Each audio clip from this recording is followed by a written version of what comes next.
వంగవీటి మోహన్ రంగ కుమార్తె వంగవీటి ఆశాకిరణ్ ప్రజాసేవలకు వస్తున్నట్టు ప్రకటించి సంచలనం రేపారు. దీంతో ఆమెపై అన్ని వర్గాల్లో ముఖ్యంగా కాపు సామాజిక వర్గంలో కొత్తగా ఆశలు రేకెత్తాయి. ఆమె రాకతో రాజకీయ యవనికపై కొత్త పాలిటిక్స్ కనిపిస్తాయని అందరూ భావించారు. ముఖ్యంగా రంగా వారసురాలిగా తనదైన శైలిలో కొత్త ముద్ర వేస్తారని కూడా అంతా అనుకున్నారు.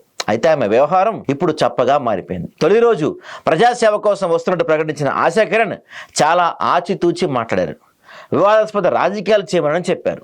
తాను ఏ పార్టీకి అనుకూలం కాదని, ఏ పార్టీకి వ్యతిరేకంగా కూడా కాదని చెప్పారు. పైగా అసలు ఇప్పట్లో రాజకీయాల గురించి కూడా మాట్లాడబోనన్నారు. ప్రస్తుతం ప్రజాసేవకు మాత్రమే తాను పరిమితం అవుతానని ఆశాకిరణ్ తేల్చి చెప్పారు. దీంతో ప్రతి ఒక్కరిలోనూ ఆశాకిరణ్పై కొత్త ఆలోచనలు వచ్చాయి. వివాదరహిత నాయకురాలిగా ఆమె గుర్తింపు తెచ్చుకుంటారని అనుకున్నారు. కానీ అనూహ్యంగా ఇటీవల రంగా వర్ధంతి వేడుకల్లో ఎవరు ఊహించిన విధంగా ఆమెను చేసిన వ్యాఖ్యలు తీవ్ర దుమారం రేపాయి. టీడీపీ, వైసీపీ, జనసేన పార్టీలను బలంగా టార్గెట్ చేస్తూ ఈ పార్టీలు రంగా పేరును వాడుకుంటున్నాయని, కానీ రంగా అభిమానించే వారికి ఏం చేసినా ప్రశ్నించారు. వాస్తవానికి ఆమెలో ఆ ఆవేదన ఉండి ఉండొచ్చు, కానీ సమయం ఇది కాదు కదా అనే అభిప్రాయం అప్పట్లో వెలువడింది. నిజానికి తొలినాళ్లలో అందులోన తొలి అడుగుల్లో మీడియాను ఆకట్టుకునే ప్రయత్నం చేయాలి. ఈ క్రమంలో తటస్థంగా వ్యవహరించి ఉండాల్సిన ఆశాకిరణ్ తొలి సందర్భంలోనే ఆవేశానికి గురయ్యారు.